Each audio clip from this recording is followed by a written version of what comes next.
अस्सलामुअलैकुम dear students, hopefully आप सब बिल्कुल ठीक होंगे। तो आज का हमारा टॉपिक है मैकेनिज्म ब्रीदिंग, जो कि बहुत ही आसान, बहुत ही छोटा सा टॉपिक है।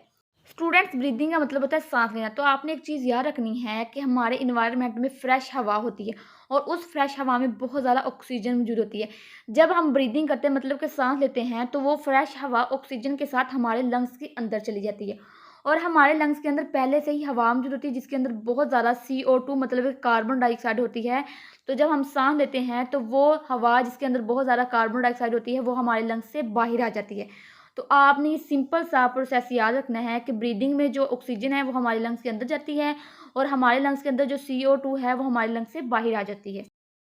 तो ब्रीदिंग की डेफिनेशन में यही है कि breathing is the process, breathing एक ऐसा प्रोसेस होता है in which fresh air containing more oxygen is pumped into the lungs, जिसमें जो फ्रेश हवा है जिसके अंदर बहुत ही ज़्यादा ऑक्सीजन होती है, वो हमारे लंग्स के अंदर चली जाती है। पंप्ड का मतलब है कि हमारे लंग्स के अंदर एंटर हो जाती है। And air with more carbon dioxide is pumped out of the lungs, और हमारे लंग्स के अंदर वो हवा जिसके अंदर बहुत ज़्यादा कार्बन डाइऑक्साइड होती है, वो हमारे लंग्स से आउट हो जाती है, मतलब कि बाहर आ जाती है।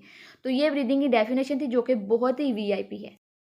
अच्छा जी स्टूडेंट्स, उसके बाद हमारे पास है फ्रीक्वेंसी की जो ब्रीदिंग है, ये कब अकर होती है। इसमें ये है कि during rest breathing occurs at the frequency of 15 to 20 times per minute in humans. मतलब कि जब कोई शख्स रेस्ट में होता है, तो इसमें जो ब्रीदिंग की फ्रीक्वेंसी है 15 से लेकर 20 टाइम्स पर मिनट होती है। ठीक है, ये सिर्फ तब होगी जब एक शख्स रेस्ट में है।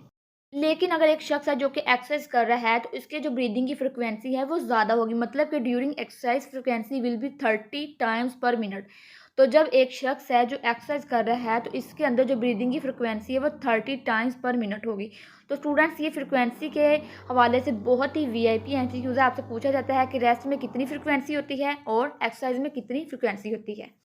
तो स्टूडेंट्स, ये हमारे पास सिंपल सा टॉपिक था, जिसमें हमने ये पढ़ा कि ब्रीदिंग क्या होती है और इसकी फ्रीक्वेंसी क्या होती है। इंशाल्लाह कल हम ब्रीदिंग के 2 फेज़ होते हैं, एक होता है इंस्पायरेशन और एक होता है एक्सपायरेशन, वो हम कल स्टडी करेंगे। ओके जी, अल्लाह हाफ़िज़।